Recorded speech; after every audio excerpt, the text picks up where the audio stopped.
Dale, excelente. Bueno, vamos a ir comenzando. Bueno, seguramente ya hay varios que nos han visto en el transcurso de esta semana. Este es un congreso que estamos llevando a cabo desde el Colegio Médico Veterinario de San Luis, de la provincia de San Luis. Yo soy Verónica Beglia, actual presidenta del colegio, que ya hace 4 semanitas que bueno, junto con Laura y bueno, Carlos, Sebastián, Agustín y Pablo, estamos llevando adelante este Congreso Virtual Solidario, donde hemos ido abordando distintas temáticas.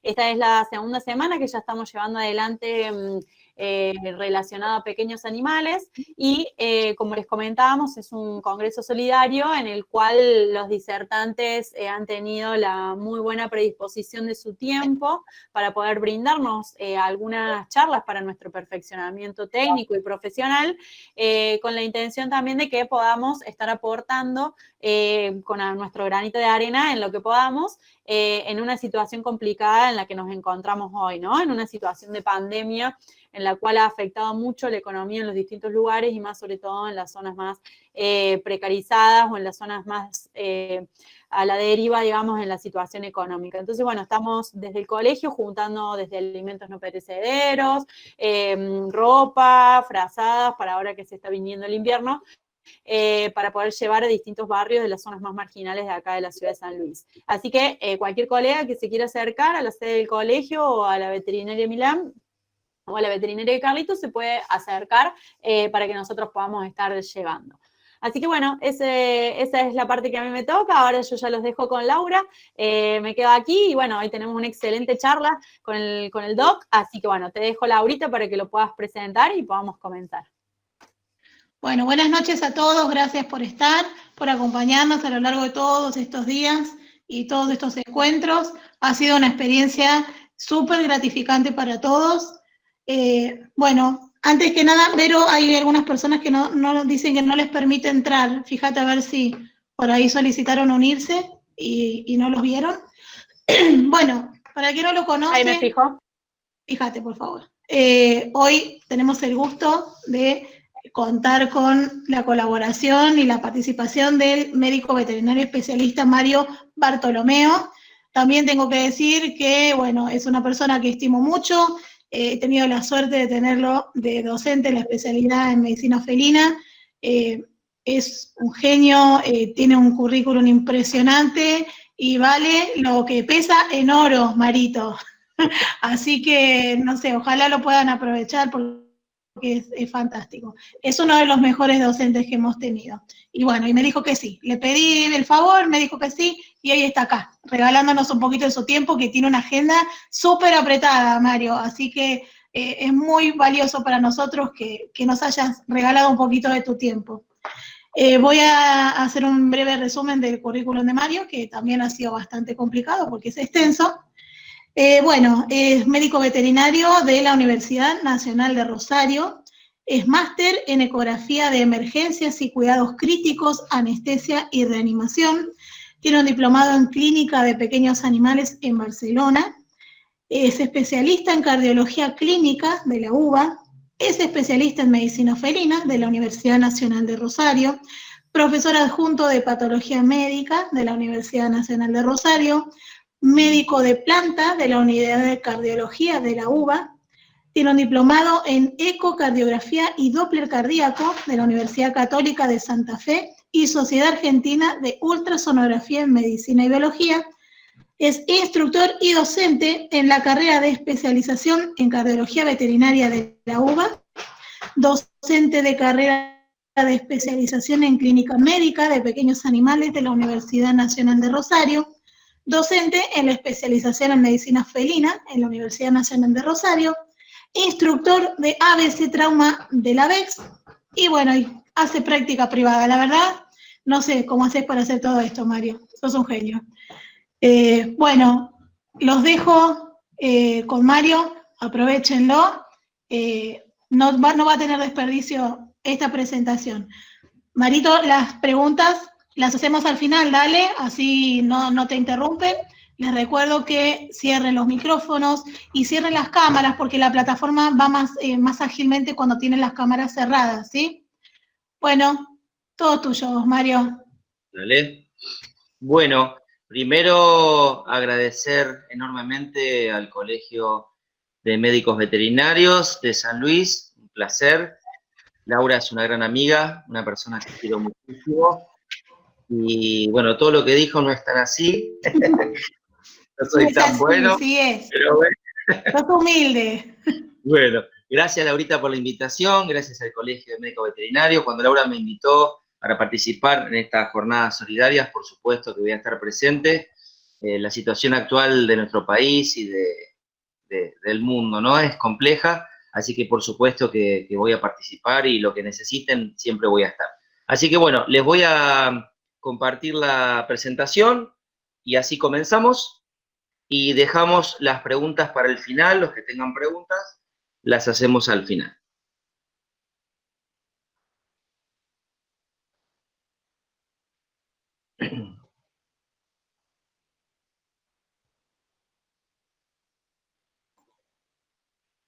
Bueno,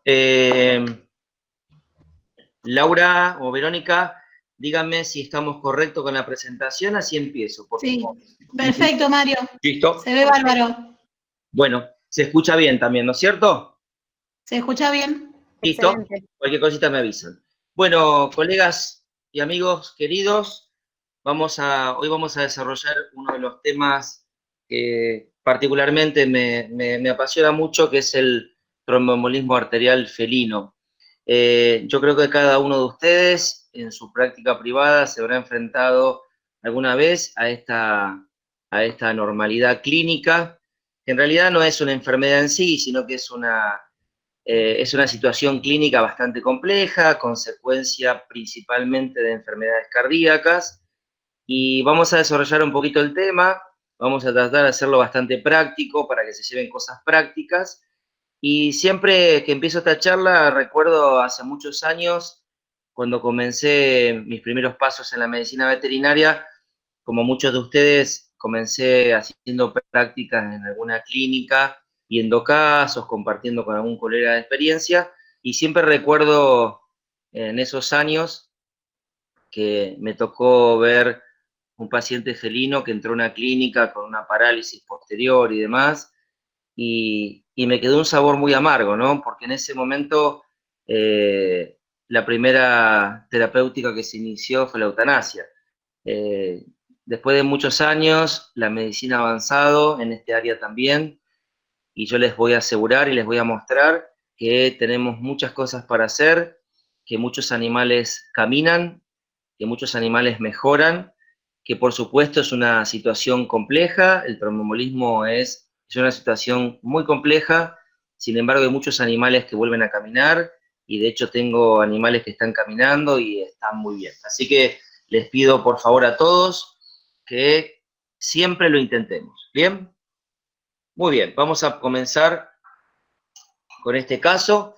Este es un felino macho de raza persa de 3 años de edad, y como yo siempre digo, doy clases en la facultad para alumnos y en posgrado, y la realidad es que lo que tenemos que ver es que este animalito presenta una paraparesia posterior, una paraplegia posterior. Cuando damos clases en la facultad, ustedes se acordarán de la facultad,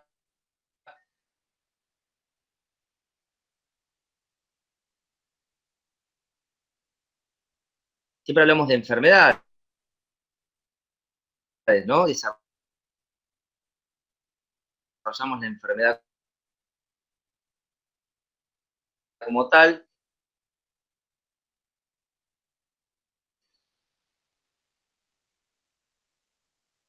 Pero yo siempre digo que la clínica, los animales no vimos en este estaba con todo de presentación. 5 años de edad. Ustedes pueden ver como el miembro anterior derecho lo tiene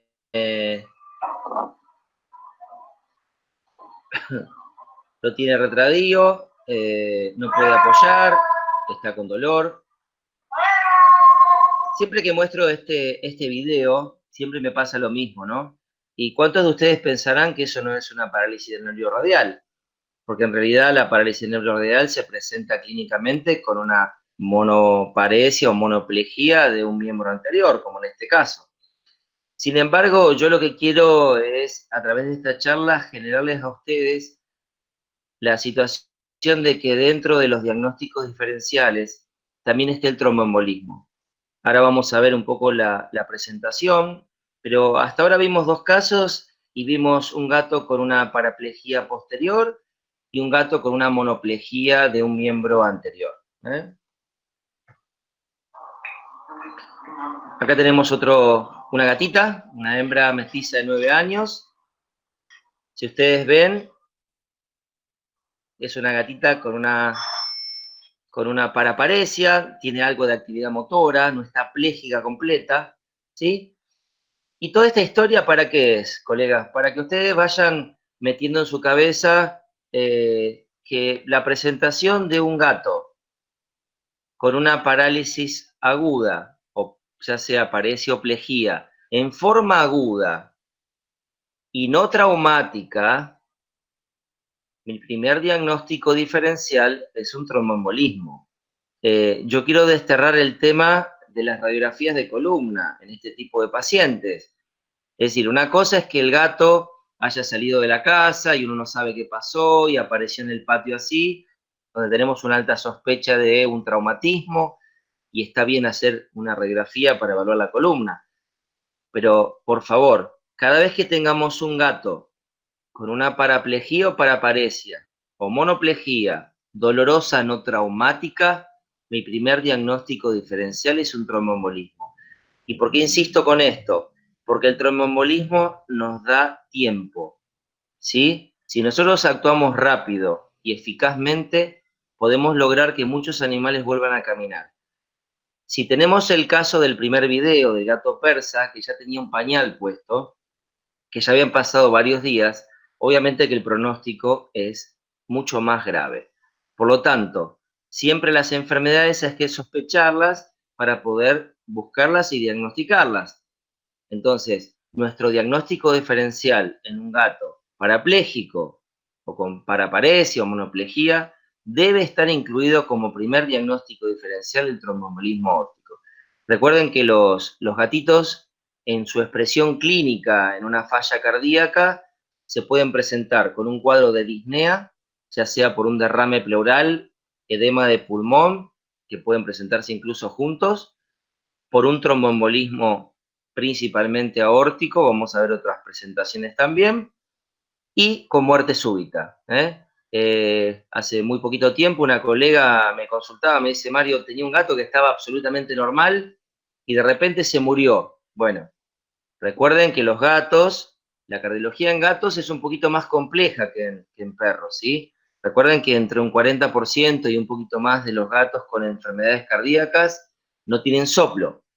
Por lo tanto, la ausencia de un soplo en un gato no descarta nunca enfermedad cardíaca. No se olviden de este dato y es muy importante. Entonces, en cardiología en gatos, la ausencia de un soplo no descarta enfermedad cardíaca. La presencia de parálisis, paraplegia o paraparesia o monoplegia en un gato en forma aguda, no traumática y dolorosa, el diagnóstico primero que tenemos que poner en la lista es un tromboembolismo. Bien, seguimos. Otro gatito mestizo hembra de 8 años. Y si ustedes se fijan, ese gato está con dolor, ¿sí? Este gatito había hecho un tromboembolismo hacía muy poquitito, se atendió bastante rápido, la dueña era como los dueños de gatos, ¿no? Gente bastante preocupada y obsesionada con su animal, y rápidamente lo llevó a la veterinaria y ahí me consultaron por este paciente. Fíjense que ese gato está gritando, está con quejido, ese gato está muy dolorido, ¿bien? Acá tenemos otro gatito, un felino macho mestizo de 7 años. Si ustedes ven este gatito, este es un videíto un poquito viejo, que le había hecho en su momento una edición, tenía una cianosis en los pulpejos. Recuerden que a veces, como ustedes saben, no todos los gatos tienen los pulpejos rosados que se puede ver la cianosis. Pero bueno, siempre es importante revisar, ¿sí? Y este gatito, en realidad, ya lamentablemente habían pasado varios días, y como ustedes pueden ver, ya tenía una parálisis posterior bastante severa. Bien. Bueno, colegas, amigos, este es un estudio publicado sobre vida en gatos con cardiopatía primaria y secundaria, y quiero que vean los signos clínicos de presentación, como hablábamos recién, de los gatos con enfermedades cardíacas. Entonces, fíjense, la disnea y el tromboembolismo son dos de las presentaciones más frecuentes en gatos con fallo cardíaco. Recuerden que la disnea en gatos puede ser por derrame pleural y o edema pulmonar y tromboembolismo. El síncope es muy poco frecuente en gatos. Las arritmias tampoco son tan frecuentes como en perros, pero lo que quería mostrarles a través de este trabajo de presentación es la disnea y el tromboembolismo como las principales manifestaciones clínicas de los gatos con enfermedad cardíaca. Esto en perros, la disnea sí, pero no vemos los perros prácticamente no hacen cardioembolismo, es rarísimo que hagan un cardioembolismo, mientras que en los gatos es muy frecuente la presentación. Siempre decimos en medicina felina, y habrán escuchado decir, hay que ponerse el chip de gato, ¿no? Para atender gatos hay que pensar en gatos, sacarse de que el gato es parecido al perro, y debe ser parecido, no. La medicina felina es una rama diferente a la de los perros, y son especies diferentes, y así deben ser abordados. Bueno, un poquitito de fisiopatología muy simple, pero para explicar cosas prácticas. Para que un trombo se forme, tiene que cumplirse alguna de las alteraciones de la tríada de Virchow. Todos se acuerdan de patología, de la facultad. Virchow fue un patólogo muy reconocido, un patólogo humano, quien describió hace muchos años la famosa tríada, en la cual alguna de las alteraciones tiene que estar presentes para que se forme un trombo. Entonces, debe estar presente o una lesión endotelial, un éxtasis circulatorio o un incremento de la coagulabilidad de los pacientes, ¿sí? Estas condiciones deben estar presentes para que un gato pueda presentar o pueda tener un tromboembolismo. Más del 90% de los gatos con tromboembolismo arterial tienen un origen cardíaco. No el 100%. ¿Por qué? Porque la segunda causa de presentación de tromboembolismo arterial en gatos son las neoplasias, ¿sí? Y los gatos tienen muchas neoplasias. Entonces, no todos los gatos con tromboembolismo arterial son cardiópatas. Sí, la verdad que la mayoría, prácticamente el 90% son cardiópatas, pero nos ha pasado muchas veces ver gatos con tromboembolismo y no tenían enfermedad cardíaca y hemos encontrado lesiones neoplásicas, como segunda causa de presentación. Este es un trabajo muy interesante de la doctora Virginia Luis Fuentes. Ella trabaja en el Royal de la Universidad de Londres y ha hecho varias publicaciones, sobre todo en medicina felina, en cardiología felina. Este es un trabajo muy interesante en el cual lo que ella plantea es que, y bueno, ¿y por qué los gatos hacen tromboembolismo? Bueno, los gatos hacen tromboembolismo porque en los gatos los 3 mecanismos de la tríada de Virchow han sido demostrados en los gatos. Es decir, los pacientes felinos desarrollan trombosis porque los 3 mecanismos se encuentran implicados en el desarrollo de un trombo. El éxtasis circulatorio, el estado de hipercoagulabilidad y la lesión endotelial. Acá tenemos diferentes trabajos para que ustedes vean todas las situaciones fisiopatológicas que están implicados en el tromboembolismo en gatos. Y esto es importante entenderlo y no solamente es un concepto netamente teórico, ¿no? Esto tiene aplicación práctica y ahora se los voy a decir por qué. Este es un trabajo interesante del 2015 presentado en el Journal de Veterinario de Cardiología Veterinaria, donde un poquito habla de la prevalencia del embolismo cardíaco en gatos, y ellos plantean una presentación entre un 6 y un 17% de gatos que tienen enfermedad cardíaca van a expresar tromboembolismo y se ve una mayor expresión en machos. Dentro de las razas más predispuestas, los ragdoll, y hay un trabajo también de la doctora Jessie Pale, que habla de un 9% de gatos con cardiopatía y tromboembolismo con una sobrevida de 2 años. Pero bueno, tengan en cuenta la presentación del tromboembolismo dentro de los signos clínicos de los fallos cardíacos. Bueno, como les decía antes, ¿no? No todos los trombos son no solo todos los émbolos son por trombos, ¿no? También tenemos embolias sépticas, bastante raras en los gatos, sí se dan en humanos y sí son más frecuentes en perros. Cuando presentan endocarditis bacteriana pueden presentar una vegetación en una válvula, eso desprenderse y generar una embolia séptica. Y sí en gatos los tumores son la segunda causa más prevalente de tromboembolismo arterial en gatos. Bueno, ¿y qué enfermedades? Bueno, como ustedes saben, la enfermedad cardíaca más frecuente es esta, es la cardiopatía hipertrófica en gatos, es la enfermedad número 1 en todo el mundo de mayor prevalencia. Y hoy en día la segunda enfermedad más prevalente es esta, que es la miocardiopatía restrictiva, que se caracteriza por una dilatación de las dos aurículas con una función ventricular conservada y un grosor de pared normal. Hace muchos años, la segunda enfermedad cardíaca más frecuente en gatos era la cardiomiopatía dilatada, que es esta. Este es un gatito con un ventrículo izquierdo muy dilatado y con una disfunción en la contractilidad ventricular. Si ustedes ven el ventrículo, es este, se contrae muy poquitito, y se ve derrame pleural. Hace muchos años la cardiomiopatía dilatada era la segunda enfermedad más frecuente debido a la deficiencia de taurina. Pero bueno, como ustedes saben, ya hace muchos años las empresas de alimento balanceado han invertido muchísimo dinero en investigaciones y estudios, y los alimentos balanceados han mejorado mucho su calidad, y prácticamente todos los alimentos balanceados para gatos tienen taurina, con lo cual es raro ver cardiomiopatías dilatadas secundarias a deficiencia de taurina, salvo, como hace poquito me ha pasado, encontrar un gato con una dilatada con deficiencia de taurina, porque el gato era vegetariano igual que la dueña, ¿no? Esas cosas de la vida que uno no termina nunca de entender. Yo no estoy en contra de que una persona sea vegetariana o vegana, pero los gatos son carnívoros, entonces estamos haciendo en ese caso las cosas mal. Bueno, este gatito tenía una cardiomiopatía dilatada. ¿Cuál es la ventaja? Que diagnosticada a tiempo se puede curar. Uno hace el reemplazo con taurina y el gato al mes está curado con una función cardíaca normal. Pero no todas las cardiopatías dilatadas se deben a la deficiencia de taurina. También tenemos las cardiopatías dilatadas primarias, que no son por deficiencia de taurina y son de origen genético, como en este caso.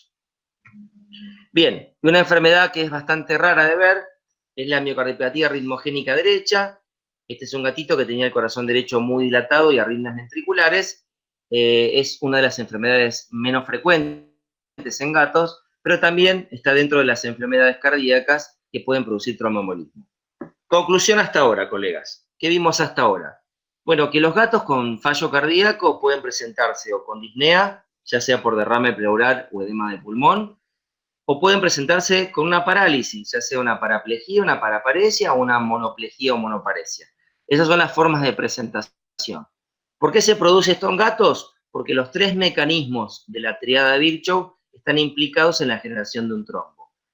Volvemos a recordarlos: la lesión endotelial, el éxtasis circulatorio y el incremento de la coagulabilidad. ¿Cuáles son las enfermedades en gatos? La cardiopatía hipertrófica hoy en día es la enfermedad más frecuente en el mundo, seguida de la cardiopatía restrictiva. También seguimos viendo cardiomiopatía dilatada con menos frecuencia, y esta última enfermedad, la miocardiopatía ritmogénica derecha, con muchísimo menos prevalencia, pero todas las enfermedades cardíacas en gatos pueden producir tromboembolismo. Recuerden que en gatitos la segunda causa de presentación de un tromboembolismo arterial realmente son las neoplasias. Muy bien.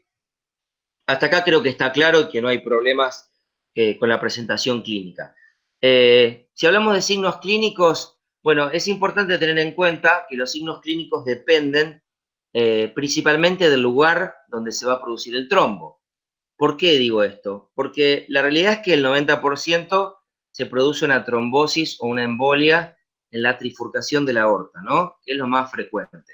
Pero vimos también gatitos con monoplejía, o sea que también se puede producir en la arteria braquial. Y además hay gatos que presentan infartos renales, infartos mesentéricos e infartos cerebrales. O sea, todas estas son presentaciones clínicas del tromboembolismo. De hecho, está perfectamente documentado la muerte súbita en gatos por un infarto cerebral, por un tromboembolismo cardíaco. Entonces, ¿todos hacen parálisis del miembro posterior? No, la mayoría sí se presentan con lo que nosotros estuvimos viendo. Pero cuando ustedes tengan un gato y encuentren un fallo renal agudo y en una ecografía encuentren un infarto renal, ustedes deben buscar el corazón, ¿sí? O si el gato presenta una ACV, un accidente cerebrovascular de forma aguda con convulsiones, bueno, no eliminar la posibilidad de una cardiopatía porque está presente, ¿eh? Y es mucho menos frecuente, a mí no me ha tocado en lo personal diagnosticar infartos mesentéricos, pero sí están publicados y algunos animales lo presentan. Otro tema importante es el grado de obstrucción, es decir, hay obstrucciones parciales y obstrucciones totales. Así que hay muchos gatos que están como vieron la gatita, estaba con una paraparesia posterior, y hay gatos que se recuperan rápidamente porque no hacen una obstrucción total. Y después vamos a hablar de circulación colateral porque es algo de la actualidad, es algo que se ha estudiado hace muchos años, pero que tiene una repercusión importante en la terapéutica actual de estos pacientes. Bueno, perdón por la diapo, está en inglés, pero bueno, hay una sigla que en cardio siempre hablamos de, son las 5P, las 5P del inglés. ¿Qué son las 5P? Son las 5P de la presentación clínica de los animales con tromboembolismo, que es muy simple. Un animal con tromboembolismo tiene una parálisis dolorosa, con ausencia de pulso, con miembros fríos y con palidez o cianosis de los miembros, ¿sí? Entonces siempre viene la pregunta en todas las charlas de tromboembolismo, ¿y no hay que cortarle la uña al gato? A ver, colegas, yo no le corto nunca la uña al gato. Si le quieren cortar la uña, se la pueden cortar. La realidad es que la presentación clínica es muy evidente y no tenemos dudas. Ahora, si ya sé que tiene todo esto, ¿para qué le voy a cortar la uña al gato? ¿Sí? No es el sexto signo, el sexto P, es cortar la uña al gato. Es decir, eso siempre se ha hablado de cortarle la uña y demás. La realidad, yo en lo personal no lo hago porque los signos clínicos de un gato con una parálisis dolorosa, aguda, con falta de pulso, miembro frío, es muy característico. Si alguno tuviera alguna duda y lo quiere hacer, puede hacer un corte de uña, yo en lo personal no lo hago.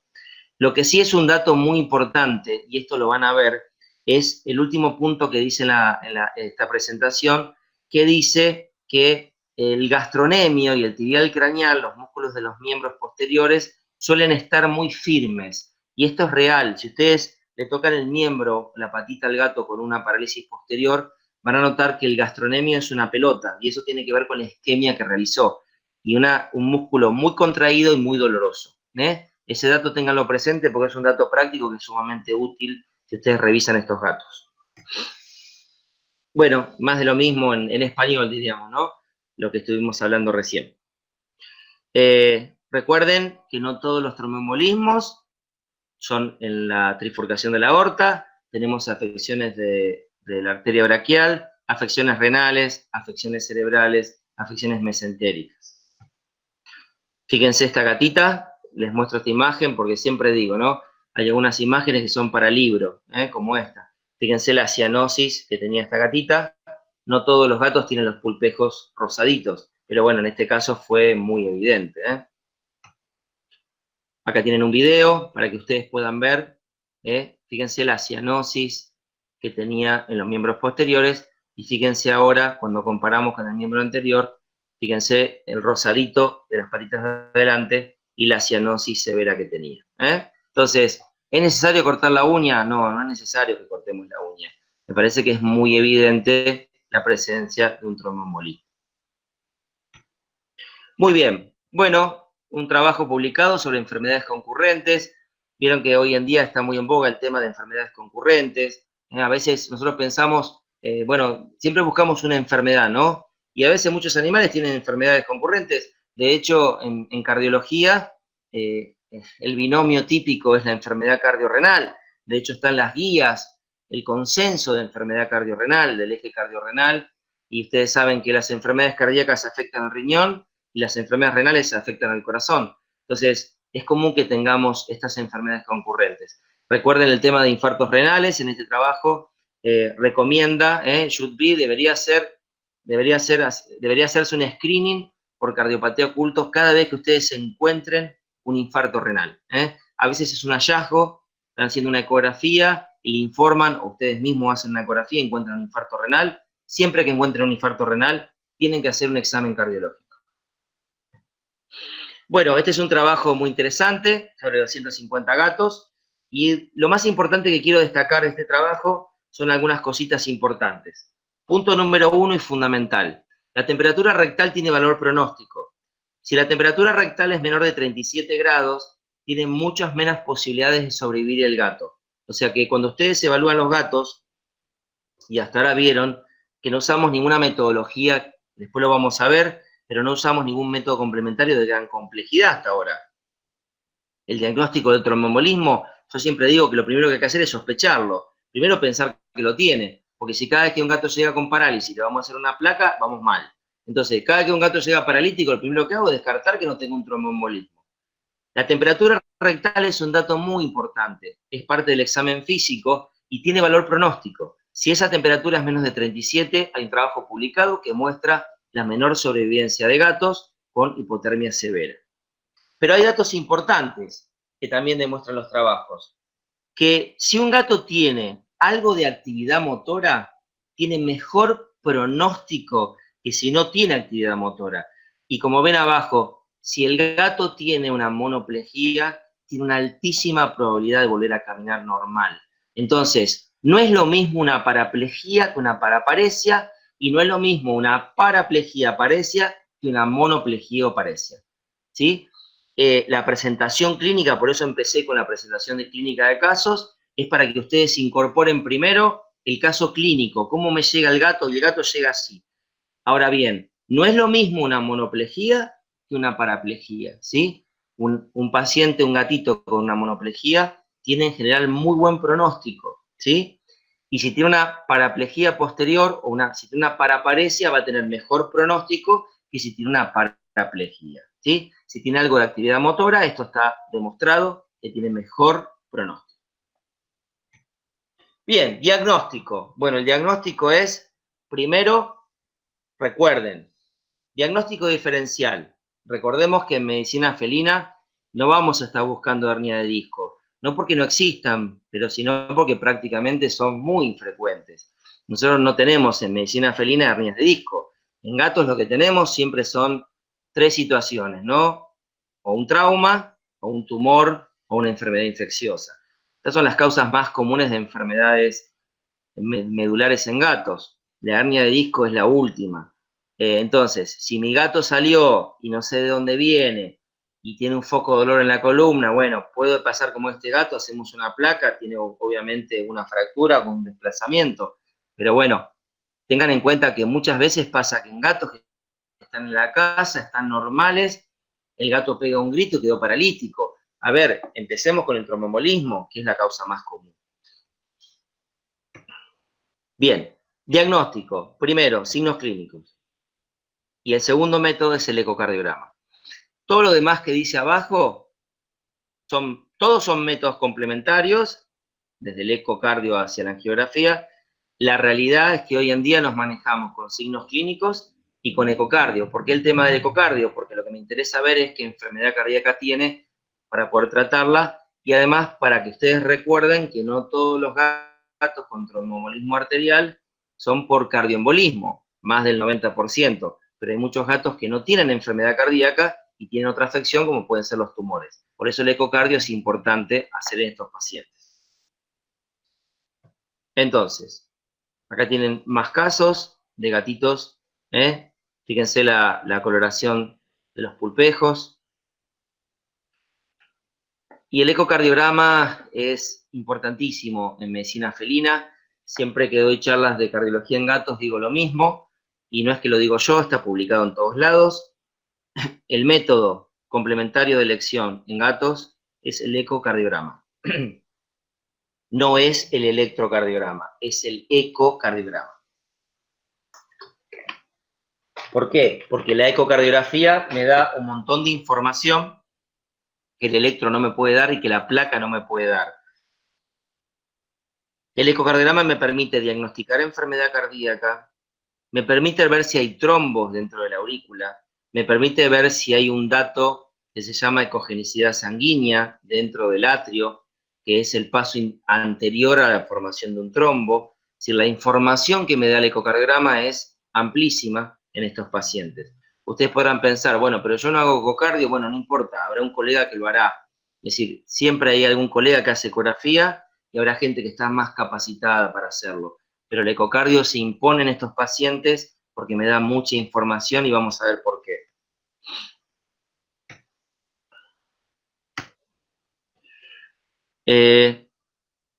Este es un estudio que evaluó, bien, este es un estudio que se evaluó la exactitud diagnóstica del electro y la placa para valorar el tamaño del atrio izquierdo en gatos en comparación con el eco. Ustedes leen las conclusiones al final, dice que el electro y la placa son muy poco sensibles para predecir un agrandamiento de atrio izquierdo. Entonces, colegas, el electro no es el método de elección para evaluar el corazón de un gato. Entonces, ¿que el electro no sirve? No. El electro sirve para evaluar arritmias. Pero si ustedes quieren usar un electro para descartar que el gato tiene el atrio izquierdo más grande o menos grande, vamos mal. La radiografía no es un método muy sensible en gatos para diagnosticar agrandamiento atrial izquierdo. Sí, bueno, pero yo saco una placa y los atrios izquierdos los veo grandes. Perfecto. Cuando el atrio izquierdo está muy grande, la placa lo ve. Pero ¿qué pasa cuando el atrio izquierdo no está tan grande? Y además tiene una cardiopatía hipertrófica donde la hipertrofia es concéntrica. Entonces, ojo con las radiografías. Ni el electro ni las radiografías son los métodos de primera elección, ¿sí? El método de elección es el ecocardiograma. Este es un trabajo simplemente para mostrar diferentes metodologías para valorar el tamaño del atrio izquierdo. ¿Y por qué tanto el atrio izquierdo, no? Fíjense, ahora les comento. Bueno, fíjense, el eco me permite ver esto. Esto es un trombo que está justo pegadito acá en la aurícula, ¿no? Esto me lo permite ver el eco. La placa y el electro me muestran esto. O ustedes tienen esto, ¿no? Fíjense el trombo flotando dentro de la aurícula izquierda. Dentro del atrio izquierdo, cómo flota ese pedazo de trombo, ¿sí? Está en cualquier momento, hace un desastre. Entonces, la ecocardiografía tiene un valor altísimo para valorar a este tipo de pacientes. También pueden hacer un eco de la aorta y lo que pueden ver en el color azul, que no llena completamente la aorta, porque tenemos un trombo en la trifurcación de la aorta. Abajo se ve el flujo normal, pero dentro de la aorta se ve que no completa todo el Doppler color, y entonces el ecodoppler de la aorta nos puede ayudar para localizar el trombo. Yo vuelvo a repetir lo que les dije antes. El diagnóstico de esta afección es clínico. El diagnóstico es clínico, ¿sí? Todo lo que yo les voy mostrando es información que me ayuda. El ecocardio es muy importante para valorar a estos pacientes. Sin embargo, si yo tengo un tromboembolismo aórtico y no tengo un ecocardio, lo voy a tratar igual. No es que si no tengo el ecocardio no lo puedo tratar. Yo tengo un tromboembolismo aórtico, lo voy a tratar y después vamos a ver con qué lo tratamos. Si quiero hacer algo más, y es importante hacerlo, voy a utilizar la ecocardiografía para valorar todo lo que vimos recién. El tamaño del atrio, si hay trombos, si hay ecogenicidad sanguínea dentro del atrio, que ahora les voy a comentar qué significa eso. También podemos hacer un Doppler. Acá tenemos a la izquierda un gato normal con un flujo normal de la aorta, y a la derecha tenemos un gato con un flujo de la aorta disminuido porque obviamente tiene una obstrucción por un trombo. Quizás muchos tengan un Doppler de flujo, como es esto, ¿sí? Que lo usamos para tomar la presión. Bueno, es un método también útil que podemos utilizar el cristal piezoeléctrico, le ponemos gel, apoyamos sobre la arteria femoral si estamos buscando y buscamos si encontramos la presencia de flujo. Es un dato más que podemos usar si tenemos alguna duda. Este trabajo es muy interesante porque este trabajo valoraron, compararon o hicieron un delta de glucosa. ¿Qué hicieron? Midieron una diferencia de glucosa entre un vaso sanguíneo central, como puede ser la vena yugular, la cefálica antebraquial, y compararon con el miembro que tenía la afección. Y se obtuvo una diferencia de glucosa, donde ahí tiene marcado en rojo el delta glucosa, la diferencia entre el valor de glucosa de un vaso central y el miembro afectado, ¿no? Y se vio con una sensibilidad y especificidad del 100 y del 90% en gatos, que es altísimo. Ustedes pueden determinar si ese paciente tiene un tromboembolismo simplemente midiendo 2 gotas de sangre, midiendo la glucosa. Si ese valor es superior a 30 miligramos por decilitro, significa que ese paciente tiene un tromboembolismo en ese miembro. Este es un dato de laboratorio que puede ayudar en caso de que ustedes quieran corroborar o confirmar si realmente el animal tiene un tromboembolismo.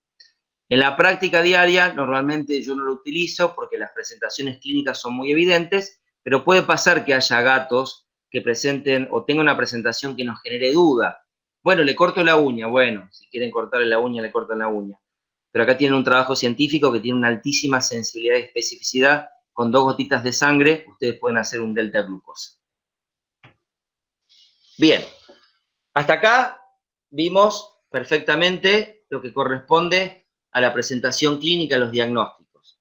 Les quiero aclarar algo muy importante. Cuando hablamos de la tríada de Virchow, que hablamos de el daño endotelial, el éxtasis circulatorio y la coagulabilidad aumentada, todos estos datos tienen que ver con un parámetro. Y ese parámetro es el tamaño del atrio izquierdo. Lo más importante en el corazón de un gato es el tamaño del atrio izquierdo. Y como vimos en el trabajo que yo les mostré, el electro y la radiografía no son métodos muy sensibles para determinar el tamaño del atrio izquierdo, salvo que el tamaño sea excesivamente grande, que a veces ya es tarde. Entonces, la lesión endotelial, que es una de los 3 parámetros de la tríada de Virchow, se produce por el agrandamiento del atrio izquierdo. Entonces, es muy importante valorar el atrio izquierdo porque es uno de los parámetros que determina la lesión endotelial. El éxtasis circulatorio, esto es muy simple razonarlo. Si yo tengo un mismo caudal en un río y ese río es muy angosto, tengo un caudal, el agua se mueve a una velocidad. Pero si yo aumento el ancho del río y no modifico el caudal, la velocidad disminuye. Dentro del atrio izquierdo pasa lo mismo. Cuando el atrio izquierdo se agranda, la velocidad baja. Es una ley física. Entonces, el agrandamiento del atrio izquierdo predispone a lesión endotelial y a éxtasis circulatorio. Por eso el tamaño del atrio izquierdo es tan grande. Y además los gatos que tienen tromboembolismo tienen un incremento en el factor 8 de los factores de la coagulación y tienen una disminución de la antitrombina 3, que es el factor anticoagulante natural. Por todo esto es importante valorar el tamaño del atrio izquierdo y por todo esto es importante hacer una evaluación del ecocardiograma. Bien, vamos a la parte terapéutica. Bueno, siempre que tengamos un animal con una cardiopatía, esto es lo mismo que cuando evaluamos animales renales, que utilizamos la tabla IRIS para la evaluación de los pacientes renales. Bueno, en cardiología utilizamos esta clasificación, que es del Colegio Americano de Medicina Interna, donde divide los grupos de pacientes en 4 letras, que es A, B, C y D. Los gatitos con grado A son gatos en riesgo de presentar enfermedad cardíaca. Generalmente acá ponemos los gatos de razas predispuestas, gatos persas, Maine Coon, Ragdoll, gatos con hipertiroidismo, gatos con enfermedad renal, gatos hipertensos, es decir, los gatos que pueden tener riesgo, ¿no? Los gatos B son gatos asintomáticos y se dividen en 2 grandes grupos. El B1 son gatos que tienen una enfermedad cardíaca, ¿sí? Pero no tienen agrandamiento cardíaco, y los gatos del grupo B son uno de los más importantes porque son los gatos que tienen enfermedad cardíaca y tienen agrandamiento del atrio izquierdo, pero son asintomáticos. Esta es la tablita que yo utilizo en gatos. Lo anterior que les estaba mostrando es la clasificación para perros, y esta es la que usamos en gatos. Entonces, repasando, los gatos pueden ser asintomáticos o sintomáticos. Los gatos A son los gatos en riesgo que estuvimos charlando recién. Los gatos B son asintomáticos y el B1, si sos un gato y sos B1, tenés un problema cardíaco, pero tu atrio izquierdo es normal. Si sos un gato y sos B2, vos sos un gato que tenés una enfermedad cardíaca, pero tu atrio izquierdo es grande. Y el atrio izquierdo grande predispone a la trombosis. Por eso estos pacientes deben ser antiplaquetados. Gatos asintomáticos con agrandamiento atrial izquierdo deben ser medicados. Los gatos en el grupo C son los gatos que presentan el tromboembolismo aórtico o el fallo cardíaco, y los gatos en grupo D son los pacientes refractarios. Entonces, nosotros tenemos que tratar dos tipos de pacientes. Los B2, que son los gatos que tienen atrio izquierdo grande. ¿Por qué? Porque tenemos que hacer lo que dice acá, prevención de tromboembolismo. Empecemos antes de que se produzca, no esperemos que haga un trombo, antes de que empiece. Entonces, si tu gato es un gato B2, ¿qué era B2? Es un gato cardíaco con el atrio izquierdo grande. Y ahora vamos a ver con qué lo vamos a medicar. Y después tenemos el gato C. ¿Qué es el gato C? El gato que hizo el tromboembolismo. ¿Está? Y vamos a ver la terapéutica para estos dos tipos de grupos de pacientes. La prevención la tenemos que hacer volviendo otra vez a lo mismo, con respecto al tamaño del atrio izquierdo. Acá tienen dos imágenes que yo les puse, que son dos ecos. Ustedes pueden ver que dentro del atrio izquierdo hay como un humo de cigarrillo. En las dos imágenes se ve ese humito de cigarrillo adentro. Eso es lo que se llama contraste ecográfico espontáneo. ¿Y eso qué significa? Que está habiendo agregación plaquetaria. Y este dato ecocardiográfico es de suma importancia porque tiene valor pronóstico. Este dato no lo puede ver ni el electro ni la placa. Por eso el método de elección siempre es el ecocardio. ¿Está? Y este dato ecocardiográfico tiene valor pronóstico y nos dice que este animal hay que medicarlo urgente, por más que esté asintomático. Este es un trabajo muy interesante de la doctora Ceci Pale y la doctora Virginia Luis Fuentes, como yo les contaba, es un trabajo que lo hicieron en Londres, sobre factores de riesgo asociados a muerte súbita, fallo cardíaco en gatos y tromboembolismo arterial. Y ustedes ven la tablita que está abajo, tiene unas barritas. Las que están del lado derecho de ustedes son los que son marcadores de riesgo. Y dentro de los marcadores de riesgo ustedes pueden ver LA-AO. ¿Esto qué es? Tamaño de atrio izquierdo evaluado a través de la relación aorta-atrio izquierdo. Tiene valor pronóstico, es un factor de riesgo para muerte súbita, fallo cardíaco y tromboembolismo.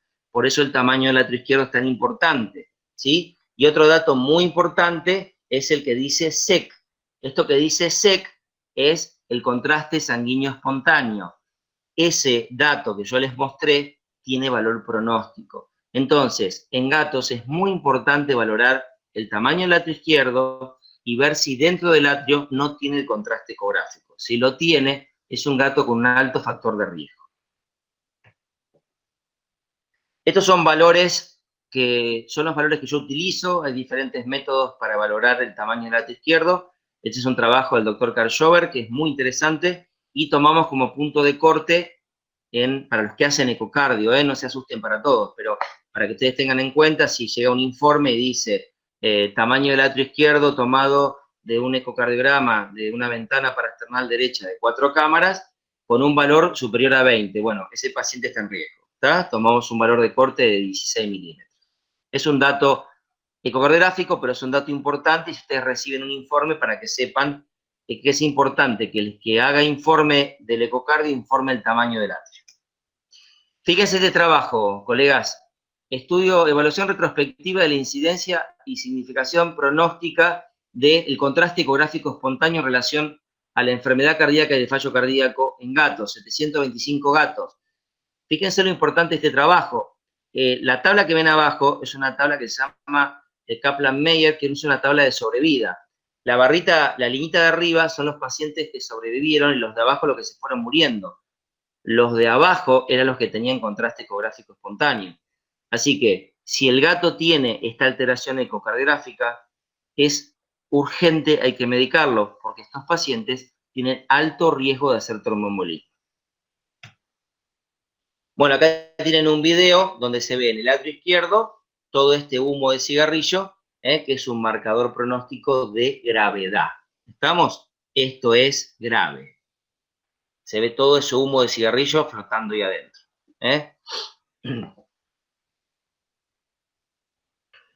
Esto no. Bueno. Bien, vamos llegando a la parte final para no pasarnos, estamos ya llegando casi a la hora. Bueno, ¿cómo prevenimos? ¿Cómo hacemos la prevención del tromboembolismo? Bueno, ustedes para prevenir el tromboembolismo tienen diferentes drogas. Ustedes pueden usar antiplaquetarios o pueden usar anticoagulantes. Si yo tengo que hacer la prevención de un tromboembolismo en un gato que nunca tuvo tromboembolismo, la primera droga de elección hasta el día de hoy en todo el mundo es el clopidogrel. Ahora les voy a mostrar por qué. Pero la primera droga de elección en un animal que nunca hizo un tromboembolismo es el clopidogrel. Estos gatitos que nosotros evaluamos, que hacemos una evaluación cardiológica, que están asintomáticos, que nunca hicieron tromboembolismo, empezamos con clopidogrel. Usamos, yo utilizo el clopidogrel de varias marcas comerciales, viene de 75 miligramos y yo uso un cuarto por gato por día. Se usa un cuarto de 75 miligramos por gato por día. Esa es la dosis que usamos. Bueno, ¿qué pasa con la aspirina? Ahora les voy a mostrar por qué uso clopidogrel y no aspirina. Y ahora vuelvo. Este es el trabajo FATCAT.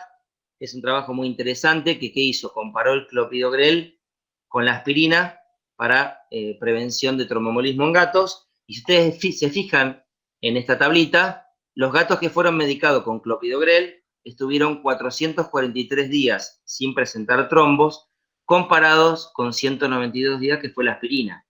Esto ya está más que demostrado, por eso ya no usamos aspirina como método preventivo, porque la realidad es que el clopidogrel es absolutamente superior. Entonces, ¿por qué usar aspirina si el clopidogrel es muchísimo mejor? Entonces, volviendo para atrás, si tengo que prevenir un tromboembolismo en un gato porque tiene el atrio izquierdo grande o porque tiene el contraste ecográfico espontáneo, la droga de elección, clopidogrel. ¿Cuánto le doy al gato? Un cuarto de 75 miligramos por día. Bien. Hasta acá estamos claros. Si mi gato hizo un tromboembolismo y yo quiero prevenir lo que llamamos tromboembolismo secundario, ¿sí? No es lo mismo que el primario. El primario es, nunca tuvo uno. Bien, el secundario es el gato que ya hizo un tromboembolismo y yo quiero prevenir que vuelva a aparecer. Bueno, acá se están haciendo muchos estudios hoy en día. De hecho, algunos autores recomiendan utilizar directamente las heparinas de bajo peso molecular. Incluso hay cardiólogos en el mundo, que recomiendan directamente utilizar las heparinas de bajo peso molecular más el clopidogrel, ¿sí? En la prevención de un segundo trombo. Utilizar las dos drogas. Yo en lo personal utilizo heparinas de bajo peso molecular junto con clopidogrel, como dicen muchos autores, ya hace varios años, en forma de prevención. Pero en gatos que ya hicieron un tromboembolismo. Marito, te interrumpo un segundito. ¿Podrás cerrar ese cartelito chiquito que te aparece ahí abajo? Nos están pidiendo. Perdón, ocultar. Dale, genial, gracias. Perdón, ahí está. Si quedó algo sin ver me dicen, pero bueno, creo que no tapó demasiado. Ahí está. Bueno, entonces, para la prevención de un segundo episodio de tromboembolismo, yo en lo personal utilizo heparinas de bajo peso molecular junto con clopidogrel. Si ustedes ven abajo de todo, dice inhibidores del factor 10, que son los nuevos y los últimos anticoagulantes. Perdón, tomo un poquito de agua. En lo personal, ya hay varios trabajos publicados sobre el rivaroxaban en gatos y en perros. Estas drogas son las últimas drogas que se utilizan como anticoagulantes. Está aprobada su seguridad en gatos y en perros. Yo no tengo mucha experiencia todavía porque las estamos probando, hay algo publicado, hay algunos trabajos ya publicados que hablan de la seguridad de las drogas, pero bueno, son una alternativa al futuro que probablemente ya utilicemos en forma rutinaria, ya que las heparinas de bajo peso molecular, como la enoxaparina, son drogas inyectables. Entonces, realmente yo las utilizo en la urgencia, que ahora les cuento cómo, y en la prevención utilizaríamos rivaroxaban, que también es un anticoagulante que se puede combinar con clopidogrel, pero bueno, todavía los estudios están realizándose y ya van a ser publicados próximamente. Esto ya lo habíamos visto. Bueno, esto eran lo de los días. Este es un trabajo muy interesante sobre el tromboembolismo en gatos, para que ustedes vean de lo que estuvimos hablando hasta ahora. Es decir, todo lo que hablamos hay medicina basada en la evidencia. Entonces, dilatación del atrio izquierdo, la droga basal, clopidogrel. Se puede considerar la aspirina y demás, pero la droga basal es el clopidogrel. Contraste ecográfico espontáneo, clopidogrel. Se puede considerar clopidogrel con enoxaparina o heparinas de bajo peso molecular, lo mismo que si hay un trombo. Y fíjense en la prevención secundaria, clopidogrel y clopidogrel unido a la enoxaparina o heparinas de bajo peso molecular. Por este lado se manejan las drogas hoy en día en todo el mundo para la prevención y ahora vamos a ver para el tratamiento del tromboembolismo. Bien, resulta que mi gato B2, el gato cardíaco dilatado, empecé con clopidogrel, pero bueno, pasó un tiempo y obviamente los medicamentos cardiológicos no curan, previenen, disminuyen la prevalencia, pero no curan, y el gato hace un tromboembolismo. Bueno, ¿qué tengo que hacer? Y esta diapo dice primera hora. Entonces, colegas, primera hora es tiempo. Si yo voy a atender a un gato con un tromboembolismo y lo voy a atender mañana y el tromboembolismo lo hizo hoy, ya vamos mal de entrada. Entonces, muchas de las frustraciones en cuanto al tratamiento de estos pacientes es que se atienden muy tarde. Entonces, el tromboembolismo hay que atenderlo rápido. Primera hora, como dice acá en inglés, first hour. La primera hora es cuando tenemos que actuar. ¿Y qué tenemos que hacer esa primera hora o lo antes posible? Lo que tenemos que hacer es tratar el dolor del gato. Si tiene fallo cardíaco, tratamos el fallo cardíaco y utilizar antitrombóticos con anticoagulantes. Ahora vamos a ver por qué. Entonces, llega el gato a la urgencia y llega un gato que pegó un grito, que quedó paralítico y tiene un diagnóstico de tromboembolismo. ¿Qué tengo que hacer? Lo que tengo que hacer es, esperen, ahora después volvemos. Tengo que hacer esto. ¿Qué tengo que hacer? Primero el dolor. Las primeras 24, 48 horas del gato son sumamente dolorosas. Y dolorosas, muy dolorosas. Yo en lo personal utilizo fentanilo, uso agonistas puros. A uno me podría decir, bueno, yo fentanilo no tengo. Bueno, tengo tramadol. Bueno, usen tramadol. Yo utilizo agonistas puros, porque el gato le duele muchísimo. ¿Cuándo le duele? Las primeras 24, 48 horas. Después el dolor se empieza a ir, pero esas primeras 24, 48 horas, el dolor es primordial. Segunda fase del tratamiento, utilizar antitrombóticos, anticoagulantes. Y recuerden un concepto muy importante. Un anticoagulante no lisa un trombo, ¿sí? El anticoagulante previene el agrandamiento y la formación de nuevos trombos. Quien va a recanalizar el trombo es el propio organismo. Recuerden que la coagulación es un sistema que se activa la coagulación y la anticoagulación en forma simultánea. Entonces yo tengo que hacer un anticoagulante para que mi organismo vaya recanalizando el trombo. ¿Está bien? ¿Y por qué clopidogrel? Y el clopidogrel lo tengo que usar en la urgencia también. ¿Por qué lo tengo que usar en la urgencia? Por este dato importantísimo. Hace varios años se realizaron estudios que hoy en día obviamente no se podrían hacer, que fueron de hace muchos años atrás, que lo que hacían ligaban la aorta en gatos, y la realidad es que no se presentaba el cuadro clínico del tromboembolismo como en la vida real del gato que hace un trombo. ¿Y esto por qué pasaba? Por la circulación colateral.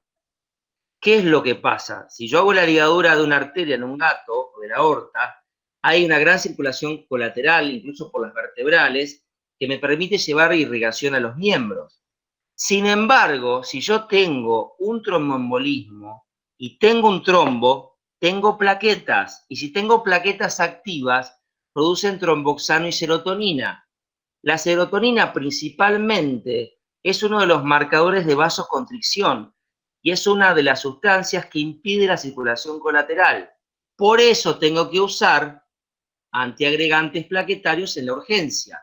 Por eso, hoy en día, el tratamiento para los pacientes clínicos, ¿sí?, tiene que ser anticoagulantes más antiplaquetarios.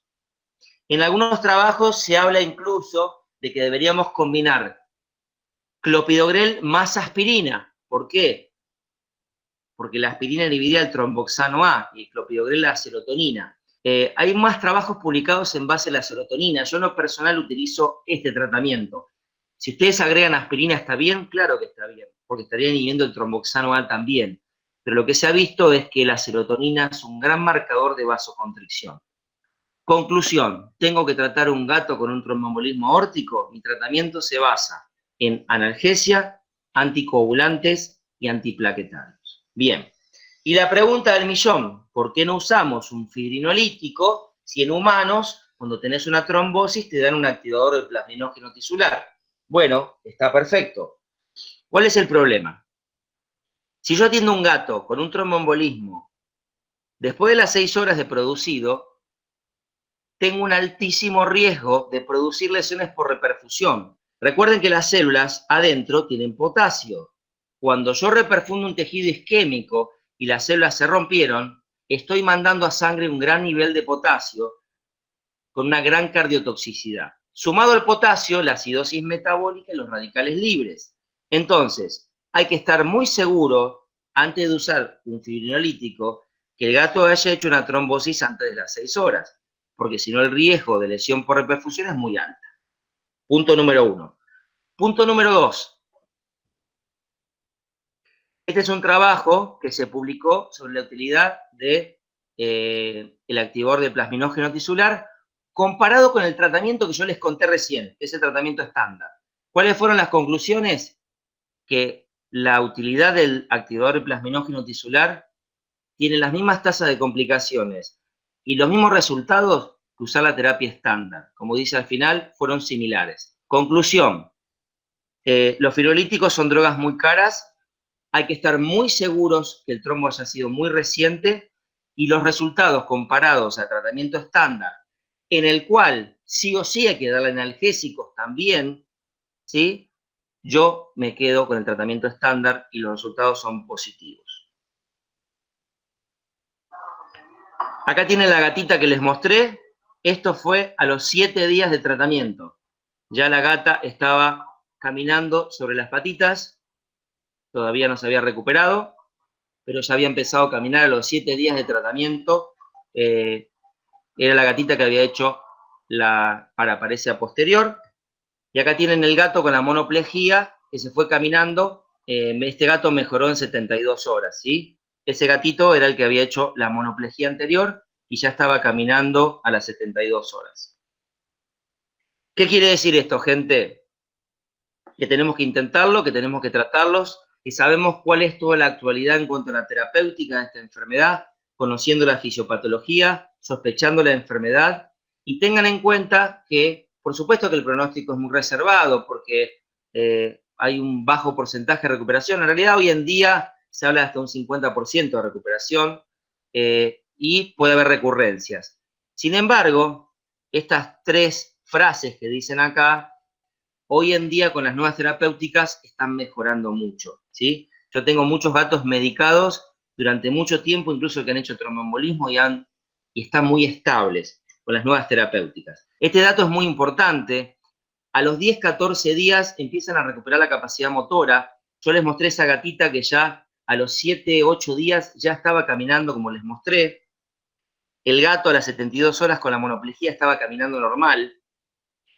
La capacidad motora significativa tarda aproximadamente 20 días y el tiempo en el cual, cuando hay una recuperación, se logra una recuperación normal, es entre 4 y 6 semanas. Esos son los tiempos que ustedes tienen que esperar para hacer un tratamiento. Entonces, no sacrifiquen el animal como se hacía hace muchos años.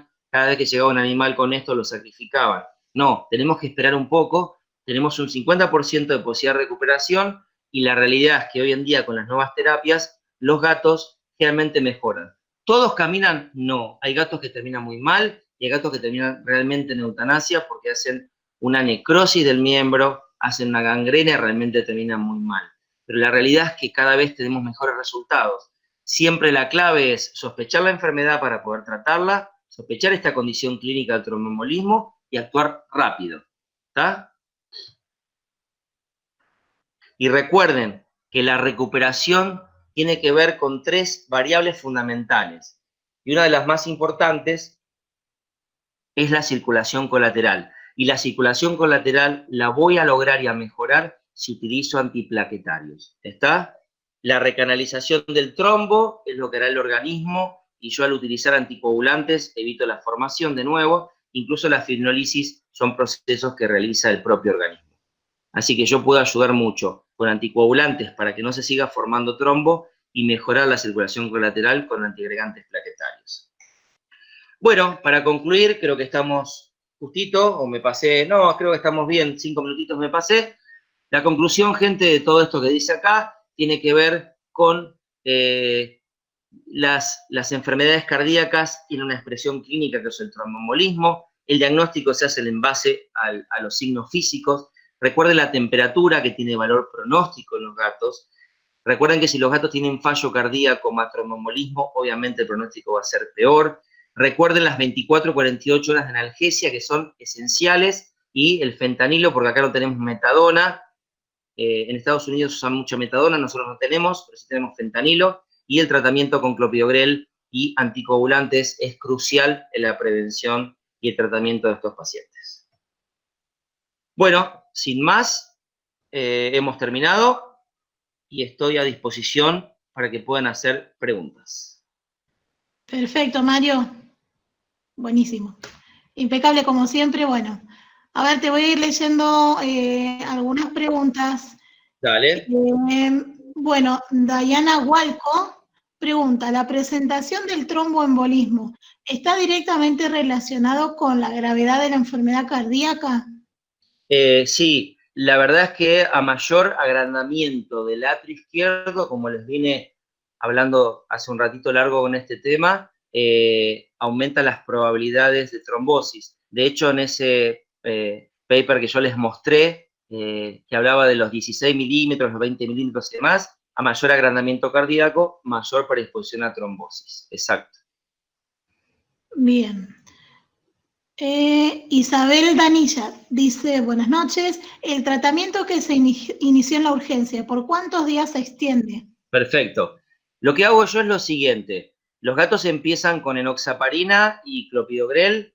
El clopidogrel lo toman de por vida, y la enoxaparina, yo lo que hago es, hago un tratamiento mínimo de 1 semana de enoxaparina, entre 4 y 5 días seguro de enoxaparina, y lo que estoy haciendo ahora, lo estoy combinando con rivaroxaban, que es un anticoagulante oral, para no estar pinchando al gato, ¿sí? Por el estrés de pincharlo, pero la realidad es que las dosis son muy bajitas. Vienen unas jeringas precargadas, el volumen es muy chiquito, es como si tuvieran un gato diabético, ¿no? Pero bueno, mínimamente 4, 5, 6 días de anticoagulante yo utilizo, y como ya hicieron una trombosis, yo los continúo con anticoagulante y antiplaquetario, pero estoy usando ahora el rivaroxaban con clopidogrel.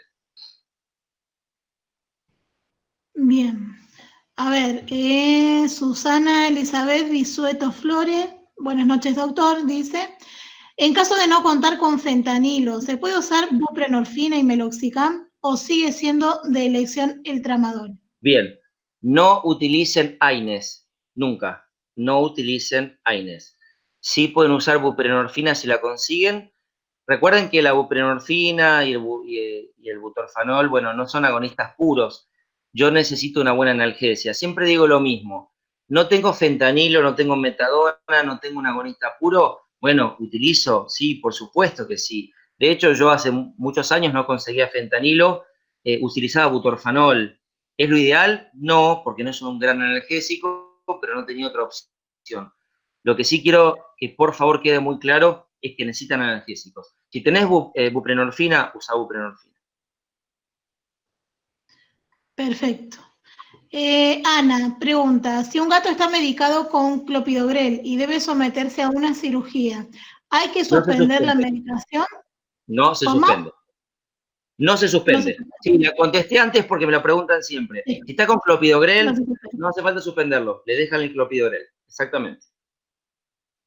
Perfecto. Tengo unas preguntas mías, ¿se vale? No. ¿Sí puedo? Bueno, te las voy a hacer igual. Mario, en cuanto a la recuperación, ¿recomendás alguna terapia física o sonoterapia, alguna terapia alternativa, digamos? Mirá, hace un par de años vengo haciendo, lo que hago con los gatitos es, siempre primero priorizo los primeros días en la recuperación de la anticoagulación y antiplaquetarios, y después lo que hago hacer, los mando a hacer fisioterapia. No tengo experiencia con ozonoterapia, yo creo que todas las terapias estas alternativas están muy buenas, no hay trabajos publicados que lo demuestren. En mi experiencia, gatitos que he mandado a hacer fisioterapia he visto una recuperación más rápida, pero bueno, siempre manejando estos tiempos, entre 4 y 6 semanas, en ese tiempo se recuperan cuando se tienen que recuperar. Pero sí, está muy bien hacer terapias de fisioterapia o sonoterapia, yo estoy de acuerdo, me parece bien. Perfecto. Y en cuanto a la cirugía, Mario, ¿vos la recomendás No. para extraer el trombo? No, el tema es el siguiente. Hay publicados muy pocos trabajos sobre la extracción del trombo. Ustedes saben que en medicina humana la extracción del trombo se hace, de hecho es opción quirúrgica. Hay algunos trabajos donde han demostrado altas tasas de complicación y de mortalidad. Entonces, la realidad es que yo no lo recomiendo. Está bien, yo soy cardiólogo, no hago cirugía, quizás un cirujano les va a decir que sí. Yo, la experiencia personal, incluso por los trabajos publicados, se habla de una mortalidad alta, incluso en la cirugía en gatos. Ustedes piensen que no es tan simple, hay que tener mucha experiencia para hacerlo. Algunos colegas sé que lo han hecho, pero la realidad es que las publicaciones no hablan de un gran beneficio y de alta tasa de complicación. ¿Y para qué voy a someter al gato a una cirugía si yo con una terapia convencional puedo lograr unos resultados que son buenos? Así que en mi experiencia, yo no los mando a operar. Perfecto. Noelia González dice, antes se usaba acepromacina y calor local para vasodilatar y abrir la circulación colateral. ¿Qué hay de verdad en esto? La acepromacina está contraindicada. Hoy en día no se usa más la acepromacina. No usen acepromacina. Todos los últimos trabajos hablan de que está contraindicada. No se utiliza acepromacina. El tema del calor no está mal, es parte de la fisioterapia. No utilicen acepromacina para tratar estos gatos. Ya no se usa más. La acepromacina tiene un efecto alfa-1, hipotensa a los gatos. Los gatos están hipotensos, los gatos están con un gran dolor, están con fallo cardíaco y además le suman un vasodilatador sistémico para que baje la presión y estén más hipotérmicos. No usen acepromacina. Perfecto, clarísimo. Isabel Danilla, si uso un activador del plasminógeno tisular antes de las 6 horas, ¿tiene mejor pronóstico? No, ya les mostré el trabajo, se los mostré en el trabajo. Les mostré el trabajo que demostró que no. Los resultados, por eso se los puse. Los resultados utilizando el activador de plasminógeno tisular antes de las 6 horas versus el tratamiento estándar tuvo la misma tasa de complicación y de resultados. Por eso les decía, es sumamente caro, hay que sumarle analgésicos también, y con la terapia convencional tienen el mismo resultado. Por eso les mostré el trabajo de John Bonagura, que hicieron justamente este trabajo, y los resultados fueron iguales. Bien. Majo te está saludando y dice que gracias, Mario. ¿Nos está viendo, Majo? Buenísimo. Bueno, Judith, gracias, Mario. Isabel Danilla, muchas gracias. Mario, yo te quiero hacer otra preguntita. En tu experiencia, ¿cuántos casos o qué porcentaje has tenido de presentación de nuevos trombos? O sea, el paciente lo estabas medicando, estás haciéndole la terapia y ¡pum!, te hace un trombo en algún lado. Perfecto. Es muy buena la pregunta.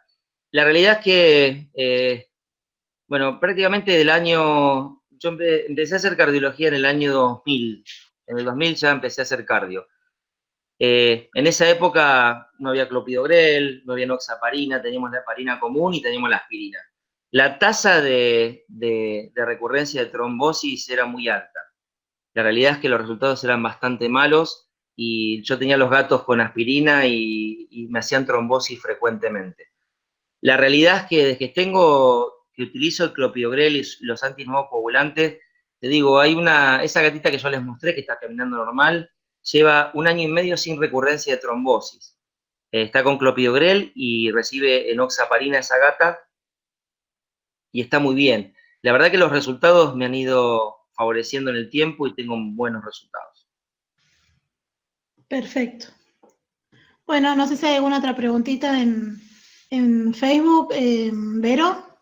Ya las pasé por el chat, Lau, ¿ya las leíste? Sí. Hay muchos colegas Perfecto. que, por supuesto, le mandan muchos saludos a Mario, que ha sido excelente la charla, que muy claro, muy, muy interesante la charla.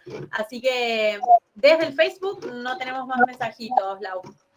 Bueno. Bien, bueno, ahí están tus alumnos de la especialidad saludándote también.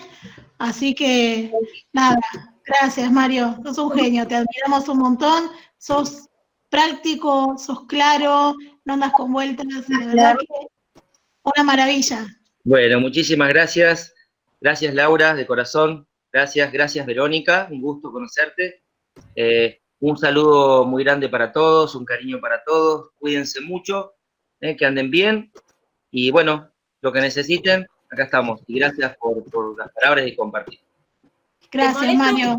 Mario, perdón, te molesto con una más acá, que Ana ha compartido consultas y puede haber casos de obstrucciones parciales donde no se pierde el pulso femoral y tampoco manifieste dolor, pero que tenga paresia. Exactamente, por eso les decía que incluso hay casos de obstrucciones parciales que tienen muchísimo mejor pronóstico y hay gatitos con obstrucciones parciales que incluso llegan a tener pulso normal. Sí, es correcto, eso se puede presentar también, sí. Bien, bueno, perdón, pero justo quedó la pregunta, ya que estábamos, era interesante para que quede claro. Millones de gracias, Mario, por tu tiempo, excelentísima la charla, impecable. Gracias. Así que gracias por tu aporte en este Congreso Solidario, que Laura nos ha hecho ahí el contacto y por tu predisposición. Seguramente en algún momento te vamos a tener por acá en San Luis. Eso sí me gustaría. Cuando se pueda viajar, me encanta. Lo habíamos planeado, Vero. Sí, estaba planificado. Sí. El coronavirus nos jugó una mala pasada, pero estaba en nuestro cronograma traerte, Mario. Ya lo veníamos charlando con Laura desde el principio del año pasado. Será el año pasado, el año que viene, pero bueno, lo haremos seguramente. En algún momento nos vamos a encontrar. Exactamente. Muchísimas gracias. Bueno, un saludo a todos, gracias. Igualmente. Gracias. Gracias, buenas noches. Chau. Saludos a todos. Bueno, Gracias. para los colegas que siguen, mañana continuamos por esta misma vía a las 21 horas con el doctor Esteban Albornoz, donde vamos a ver un poco de broncoscopía, un par de cuestiones más interesantes. Ahí, Laurita, de última, si querés, podés comentar. Pero por este mismo link, mañana a las 21 horas con el doctor especialista Esteban Albornoz. Sí, va a estar muy interesante la charla desde broncoscopía y broncomalacia. Así que no se la pierdan porque va a estar muy interesante también. Vamos a usar el mismo link. Así que bueno, los esperamos a todos. Los esperamos mañana. Hasta luego. Chau. Chau, chau.